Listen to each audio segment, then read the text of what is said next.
There's a need to go deeper in our projects and our solutions if we're going to turn around the self-destructive capacity of our current civilization and our global economic policies and institutions. I mean, we're talking about major change here.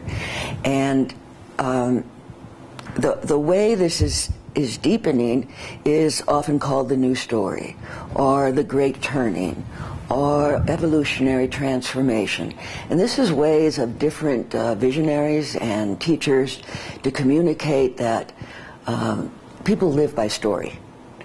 We all live by an understanding that came to us when we were infants and toddlers that feels to us like reality now.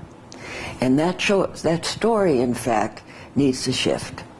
We are not individuals growing up on a dead planet floating somewhere in space. As I said, we're not alone. So the new story is really arising in the last 100 years. It's of the epic proportion of when the change between hunting and gathering shifted for humans to greater agriculture and planting. That was a shift in how we saw the seasons and how we conducted ourselves and what the relationships between men and women were and the value of children. All that shifted over a period of about 1,000 years. That's all speeded up now. In the last 100 years, scientists from the West and spiritual teachers from the East have had an unintentional, I think, coming together and a kind of co-arising of their findings. And that's a very powerful force if you think about it. Spiritual teachers, Western scientists, and added to that then come the visionary prophets from business leaders, grassroots leaders, a handful of political leaders. And because of the new media, when I started teaching internationally 25 years ago, that story was brand new. When I did my last work a couple of years ago in Central Asia, people were aware of that story. Not everybody, but the thought leaders, the spiritual leaders. Think about that. That in 25 years on our planet, a new story about what it means to be human has circulated. But what the basic important changes are, spirit and matter are no longer seen as separate. The material world is not a dead rock floating in space. It's not separate from the human story. And more importantly, the human story may not even be the most important story. We are a part of a living world. When I grew up in school almost 70 years ago and was going to school, that wasn't what was communicated to me. I thought the most important thing going on was the human drama, the human story. And I think when we think of our days and our talks and our conversations and our worries, most of us pay attention to only that, as if we were not being constantly influenced about what's happening in the natural world around us, not only the culture around us, but planetary health as well. So this is very important. Spirit and matter are not the same thing, but they cannot be separated. It's a mystery. They're not the same thing, but they coexist. They can't be separated. We don't have two realms of heaven where spirit resides and where we'll reside after a good life, or the earth where we're here doing our best to get a ticket to that next world.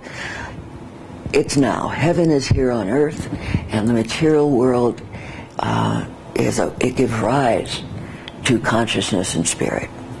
The second primary finding is, I've already mentioned, is that human and earth are not two realities. We are not, we can't be taken out of our environments any more than an animal can be taken out of its physical environment and understood. You take a lion off the plains and put it in a cage in the zoo, and you don't have the same animal. Scientists have even found you can't take a cell out of its environment without changing it. Everything is interconnected. Nothing stands alone. When we think of people in therapy, very often the therapist will say, well, maybe it's not your problem, maybe it's the family. Maybe it's your family we have to talk to. That's a recognition that we're nested in larger and larger systems. And our health is dependent on the health of those systems.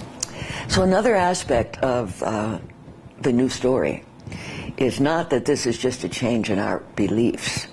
For a story to take us over, to be how we understand reality, changes everything we do. It changes the way we relate. If we begin to understand that everyone we encounter, not just in our kinship group, but in our larger community or the videos we see from Bangladesh, everything we encounter affects us. It sends its messages through our mind, through our body, through our heart, and how we are radiates messages out too. That, of course, is what spiritual teachers have been telling us for millennia. That our very awakeness, our very heart, our caring radiates out. But not only that, if we're healthy, physically healthy, it's likely that people around us will be physically healthy because we care about that. If we're mentally unhealthy, we affect the people around us. So everything is changed by this, and what matters to me the most, and what you'll find in this website the most, is how does that affect our understanding of power? It radically changes power from being power over as an individual to being power with, as the interconnection of all of us. We're of a group of people working together and getting something done. That becomes the emphasis. It influences the way we relate. If you know that someone else's well-being is going to affect your well-being, you're not going to treat them like an enemy.